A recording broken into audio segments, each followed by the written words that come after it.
The more hits we play, the more hits we get. URLradio.net. Stacey Sturp. Red Sneaker. You know, a lot of people are without, last week a lot of people were without kitchens. This week a lot of people are without homes. So what are you saying? So next week's cooking segment ought to be really interesting. But this week's How to cooking move to a new town? How to how buy to cook food without from a a city. restaurant? Before it was like how to cook without a kitchen, how to cook without a house. Now it's going to be how to cook without a city. How do soup kitchens work? That'll be next week. No, but this week we're going to talk about how to cook on your car engine. All right. All right? You know, nothing puts a damper on your road trip. And so this would be even helpful to people that are just vacationing this summer. Nothing puts a damper on your road trip like having to stop the car, pop the hood, and check the engine, unless, of course, you're checking to see if your pork tenderloin is done. Check the dipstick on that, Sally. Engine block cooking is a tradition going back almost as long as the automobile itself. And now that gas prices are at an all-time high, it's never made more sense to ask your engine to do more for you than ever before. Like, you make me a damn barbecue. If I'm going to pay this much? Baked potato in the tailpipe. A Carbecue. Ah! Oh. I got to Google that. Google that. I bet somebody's already You just taken keep it. reading. I will Google I would like to think Carbecue. that I've been that clever, but I bet somebody has already picked up on it. I can almost bet. I bet you.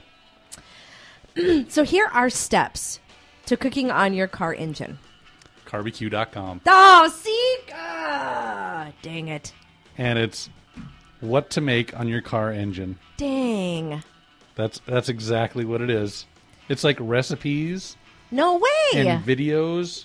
Oh, my God. Well, see, the thing I'm looking at right now is wikihow.com, but that'll be a good one. Carbecue. My other car is a grill.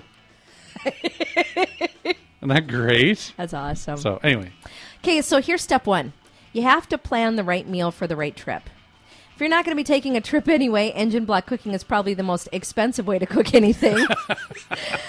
So don't plan a trip just to cook. Instead, cook a dish that fits your trip. So cooking on your car engine is essentially the same as braising food.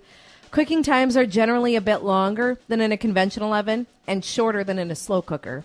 So if you're taking a long road trip, you can cook just about anything. Roasts, complete meals with potatoes and side dishes. But even a quick commute affords you enough time to heat up a pre-cooked breakfast sandwich. You know, put your Jimmy Dean on there. That's right. Number 2, prepare the food as you would if you were going to put it in your oven. Follow the pre-cooking preparation directions on any oven recipe. Step 3, wrap the food in aluminum foil. So that's like the key to everything, right? It has to be. Tear off 2 or 3 sheets of heavy-duty aluminum foil. Don't skimp on it, as you're going to want to make sure that your food is completely wrapped and that you can fold one edge of the foil over the other. Too much foil is better than too little foil. You know who's... Your trip could be foiled. I have a sneaking suspicion. You know who owns these sites and has been putting out this information? Alcoa. Use more aluminum foil. The You're more, probably the right. better. You better use more aluminum foil. Because it was all of our recipes yesterday or last week were Yep. all aluminum foil too. Use more aluminum foil. Go. Oh my God, too funny. Lay out the pieces of foil directly onto each other and put some butter on it, just so that a lot of people don't think of that, just so your food doesn't stick. Okay. A little lubrication goes a long way. A little lubrication goes a long way We've for your established engine. this many times ago. For your engine and for your meal. Exactly. Don't Yeah. use them interchangeably, though. Right? Now, here's the thing. Step 4, find a suitable cooking surface for your engine. So you can't just drop the food under the hood and expect it to cook. You need to find a good hot spot on the engine for it to dry for a few minutes to warm up your engine, and then stop. Turn off your engine Hammer and time. open the hood. Find your engine's hot spot by quickly or lightly touching finger to the metal parts on the engine. That's how you're going to find your best surface to cook. Okay. All right. Sounds like a recipe for burning your finger, doesn't it? Yeah. What? Unless you really do it quickly and lightly. Just your finger. If you can hold your finger in a spot for more than a minute without getting burned, that spot's probably not going to be hot enough to cook. Could you have your kids do this for you? Because Let's see hot. just touch. Yeah, subject Come here. them help, to it. Help Daddy out. Put your finger over there on that dirty spot. Inside, I can't get my hand in there. Ah, okay, that's perfect. later we're going to make hot dogs, and I'm going to have you go down there. The heck we are, Dad. Speaking of kids, instead of "Are we there yet?" it's going to be "Is it cooked yet? Is it cooked yet? Is it cooked yet? Is it cooked yet?" I smell bacon, Dad. All of I a sudden, know. your car starts on fire. Okay. Check the height of your cooking spot. Crumple up a piece of foil into a loose ball or cone. The foil should be about 6 inches high. Place it on the spot on the engine that you've decided to cook on, and then close the hood. Reopen the hood, and the foil has probably been compacted a little bit. If it's been compacted a lot, that's not a good spot to cook. Unless you like really compressed sandwiches. Paninis. Yeah. Oh, perfect. What'd you call me? You think I make up all these words. Okay, 6th step. Make sure your food will fit snugly into the cooking spot. So remove the foil you used in the last step and then place it next to your wrapped package of food. Compare the height of the foil test ball to the height of your food package. If the food package is higher than the test ball, your meat will be crushed when you close the hood. Ooh, you don't want to. Don't crush your meat. Don't crush your meat. Closing the hood. And if it's more than a little lower, it's not going to fit snugly and might fall out of place while you're driving. Your meat needs to be snug in a nice warm place. That's what you're saying, right? Yes, it does, yeah. Keep your meat wrapped. Keep your meat wrapped and snug in a warm spot that's appropriately sized. It's genius. It is, isn't it? I was wondering how it wouldn't just fall out. Like you're driving down the street and all of a sudden your pork chops. Wow, somebody just lost a biscuit, you know? They dropped a biscuit. That's a whole different term, isn't it? We're creating new language. You check for hot spots and then you check for heights, all with aluminum foil. Okay, and then here's your step number 7. Secure the food package on the engine.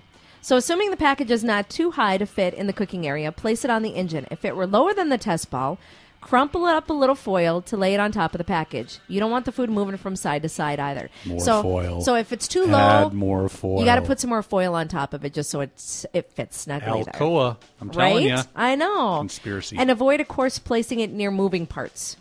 Like fan belts. Yeah, not good. Thing. And don't strain your hoses trying to force the package under them. I know it sounds stupid. Just read that again one more time for me. Don't strain your hoses to fit your package under it. That's what I thought it said. All right, I'm ready to move on. That's what she said. Okay. Number 8, drive until the food is done. As with all cooking, a little trial and error is usually necessary before you get a feel for the proper cooking times. Even if you're following an engine block cooking recipe, it is a good idea to check on the food a little before the time or mileage it's supposed to be done. If you need to put it back in, remember to reseal and secure the package. Cool. I see a huge trend starting across the country. People are going to be cooking on the car engines. Aluminum you know that, right? foil shortage. Buy yours today. Oh, my God. Yeah, get it. Okay, and then the last step. Remove the food carefully and enjoy. You're going to need like a tongs in your glove compartment. I already to take that out. Done. Of course, who doesn't, right? Exactly. Tongs, oven mitt. So first you have to turn off the engine. Second, remember that the engine is hot and the food will be hot. So use tongs and pot holders to remove the food and have something that you can put it on to serve right away, like a plate, a platter, something handy so that you can pull it off and put it on there. And something clean. Yeah. Because you don't want to take it off and put it on the hood of the car. No. Yeah. With all the bugs. I mean, protein. Protein, yeah. Yeah, spices. Right. It adds a little crunch to it. Absolutely. That's perfect. I was just wondering if it would have any residual taste. I mean, I would assume that it would be fairly airtight. You're wondering if it's sort of like got a gasoline sort of an aftertaste? If it's kind of got like a... Yeah. I don't know. If anybody has ever tried this, email me, Stacy@urlradio.net, and let me know if it really works. Pizza. I bet you could do pizza. I bet pizza would be quick and easy to do. I bet it really would. A trip to Flasher, you could probably have a pizza done. Oh, my gosh. I think maybe Mandan and back. You know? Maybe. I bet you could. That's your job. You try that. Drive to Pizza Ranch, turn around, and come home and have your pizza. Better yet, what if one of those take-and-bake pizza places, yes, what if they gave you recipes on how to do it? For your car engine. And then they helped you put it on your car Oh, my God. And then you drive home, and it's ready by the time you get home. Oh, that would be genius. Huh? Seriously. Like just a 15-minute drive, and it's like, We cooked. should start up a restaurant where you just have these pre-made meals you stick on your car Wrap- engine. Yep, and have It's all the ready models of to cars go. that you can look up, and here's Oh the my best God. space. Here's the best spot on their Yep. engine. Here, you put your rack roast or your rib roast right over Yeah. here. You put the pizza on top of here. You could have pizzas. You could have calzones. You could probably have pork chops. You know? God, I'm getting hungry Oh now. my God. I know, me too. To eat. What's a calzone? It's like You're a just wrapped up making stuff pizza. up. It's. It's a frutanini. I will have that ready to go. That restaurant. I'm not going to so much leave it up to It's a duschetta. What's that? I don't understand. Duschetta. You know, I have to say, when you started talking about Yeah. cooking in your car, before I bought the car that I have now, Yeah. The sales guy was showing me that it has a chill zone, and there's I've seen those. the glove compartment, but it's Yeah. right above it. Yeah. And it's meant for cans of soda or Yeah. preferably cans of soda. Yeah, because you really don't want the beer in there while you're driving. Exactly. Yeah. And it basically, as long as illegal you're to using drink the it. air conditioning, that's the key. Yeah. On high, Yes. and then you have to open this little thing. It's just like an air conditioning vent that just shoots sideways. So would it be much different than if you were just take your can and put it on the air conditioning vent? No up on your difference dash? whatsoever. Yeah. There's no other chilling in there. I was disappointed. I thought, in the wintertime, it gets nice and cold, of course. Yes. But in the summertime, not so much. Yeah. I thought it would work better. But Dang it. then you stop drinking pop and So then what? here's the next step. They have a cooking compartment in your car. So you no longer have to do it on the engine. That's actually not a bad idea. Take all your waste heat Yes. coming off of your car, maybe off. Does the muffler get hot? I would bet. Yeah. If you could somehow get that radiant heat off the muffler and Yeah. route it someplace else, preferably in the back seat, so you can put the kids to work. And you could cook back there. Yeah. I mean, and better yet, if you had one of those biodiesel cars, Right? you're going to smell like French fries and hamburger. Oh my God. I think we have just revolutionized the way the world works, Brian. It's not just Carbecue. It's like the whole. Not only people are no longer going through drive-throughs to pick up pre-made meals. They're cooking it as they drive home. Exactly. And for long trips now, you have an oven in your car. Genius. Because it would work for both. In summer, it could work off the heat in your car anyway. Yep. In winter, it works off the heat coming out of your... Your heater. It's brilliant. See? It's genius. I wonder if there would be somebody willing to cater like that. They'd have a big enough truck where we'll just strap all the food inside my truck and drive to Dickinson. We're here. If you're going to a family reunion out of town, Exactly. that's perfect. Now, if you could just figure out how to deep fry a turkey in a car. That might be dangerous. You got oil. You shouldn't even do that at your house, man. That's bad. I want to do it in a moving vehicle. Doesn't that sound good? It does. A deep fried turkey sounds awesome. We shouldn't do this show when we're hungry. I know. That's just wrong.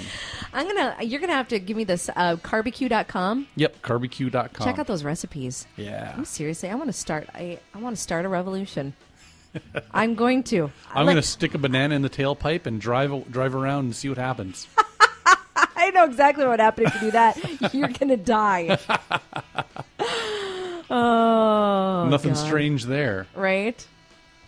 All right. Well, hey, coming up, we're going to tell you the secret to eternal happiness. Sneak has the secret to eternal happiness.